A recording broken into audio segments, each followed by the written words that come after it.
Hi guys, welcome back to Matt Chat. This is episode number 12, in which we talk about one of my favorite games for the Nintendo Entertainment System, Metroid. Metroid is a game that was originally released in Japan for the Famicom Disk System in 1986. It wasn't available in the US until a year later, when it was ported and transported for the then new Nintendo Entertainment System. Now, Metroid was never as popular as Nintendo's other key franchises, Super Mario Bros. And The Legend of Zelda. But what we'll see is that it shares many characteristics of those games. For instance, like Mario, we'll see lots of jumping sequences and running and arcade action, a lot of precision gameplay there. It was so prominent in the Mario Bros. Game. But what we'll also see, though, are the exploration, puzzle solving, and power-ups that made The Legend of Zelda so enjoyable. But I would argue that even more than that, what's really important about Metroid for the Nintendo is that it's a very different feel than Mario or Legend of Zelda. Whereas those games are kind of happy and cheerful, Metroid is very dark and forbidding, and in my opinion, more mature. A part of that is, of course, the wonderful graphics that remind me of one of the Amiga shooters from Psygnosis. But probably more importantly is this wonderful soundtrack composed by Hirokazu Tanaka. No idea how to pronounce that.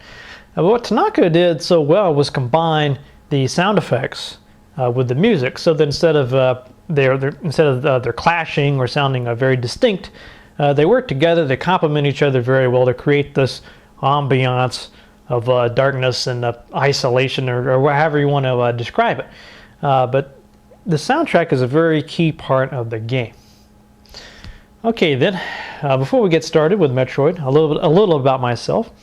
My name is Matt Barton. I'm the author of Dungeons and Desktops, a book about computer role-playing games, and co-author of Vintage Games, a book that covers the greatest games of all time from a variety of eras and platforms.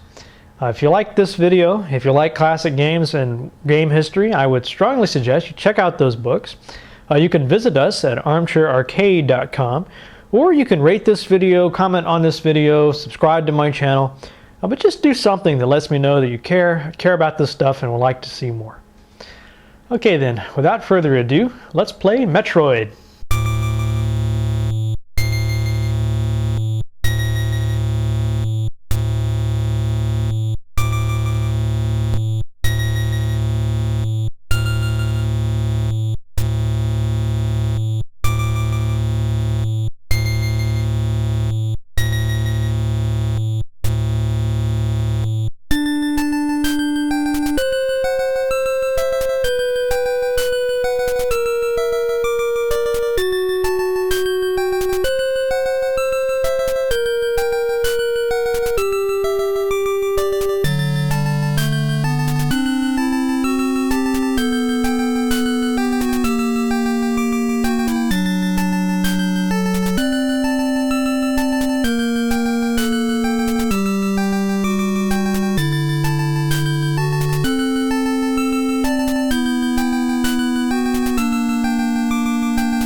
I don't know about you, but that theme music just really sets a great tone for a game, and just amazes me how much these developers were able to do given the Nintendo's audio capabilities.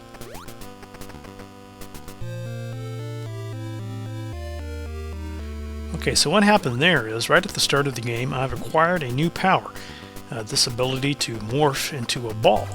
And what's nice about this is, as you can see, it lets me get into other areas. I can go in little tunnels, little holes that'd be too small for me to go into in my humanoid form. And that establishes an important theme that we'll see throughout this game.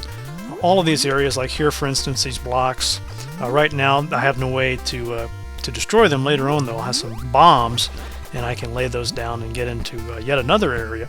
So what this game likes to do is constantly tease you with all of these zones that looks like you should be able to get in there, but you can't at the moment. You need some extra powers. So later on you'll have to come back to these zones again, but this time you'll be able to get in those areas. So it's a very nice carrot on a stick to keep you playing a little longer. Always something around the corner to look forward to. Another very important aspect of this game is your character. This sort of robotic looking guy in a futuristic uniform or super suit, whatever you want to call it, armor. Most people that played this game back in the 80s probably assume this was a male in the armor. That's sort of most of our assumption. However, there was a big shocker at the end of this game when you find out that your character is actually a female. Samus Aran is a woman. Now this is something. What's really curious about this, even in the instructions, I went back and looked at the manual for this game, and even there they referred to Samus as a he. So they really wanted to surprise you with this, or of course later on Samus became one of the most famous of Nintendo's avatars. While I'm talking about endings, I should mention this game actually has 5 different endings, and which ending you see depends on how long it takes you to complete the game. Somebody who really sucky at action games like me will probably only get to see the one ending. But those who are really good and can speed through this game at a precision pace, they can see all of these different endings, some of which show Samus with her helmet off, and some with even more clothes off. Kind of an interesting choice there. But anyway, this led to a phenomenon that's very popular now called speed runs. If you look this up on YouTube, you can see people speed running through all kinds of games. And the idea is to play a game, practice it and practice it and practice it until you can get through it very rapidly. And there's just some really incredible speed runs on YouTube with Metroid, Super Mario, and all sorts of games. As you can tell from my lackluster gameplay, I'm not too good at this. But it's a very difficult game. I don't know how I was able to get through this so easily as a kid, but it's very difficult now. And my wife was watching me play this, and she kept saying, "Oh," she thought, "Wow, you really suck." So I let her have a go at it, and she didn't fare much better than I did. So this is definitely a tough game. This was back when games really didn't play around. If you didn't have the skill, you had to quit. As if that's not difficult enough, the game is also loaded with hard-to-find secret areas on top of this very elaborate and complicated map. Again, it's amazing that 10 and 11-year-old kids could get through this game all by themselves, but there were, of course, lots of magazines and hint books available to help the rest of us. Just wanted to show you here another fun power-up, the Ice Beam. So here's a typical sequence. You fall through this very difficult level, and you get this new ability. And at first, unlike the wall at the beginning of the game, when you first get the Ice Beam, it's not immediately clear what this is used for, but it's actually a pretty cool and a very innovative weapon / utility. So as you can see, I can use my Ice Beam to freeze these moving platforms and climb on top of them, and that will allow me to access even more parts of this game that were, before that, impossible to reach. I thought I would leave you here with a bit of my pitiful efforts to defeat the first boss, mini-boss as he's called. This is one of the pirates' alleys from the story. And this guy, I don't know what it would take to defeat him. We played this over and over again and just could not kill him. And that's all for this week's Matt Chat for great justice.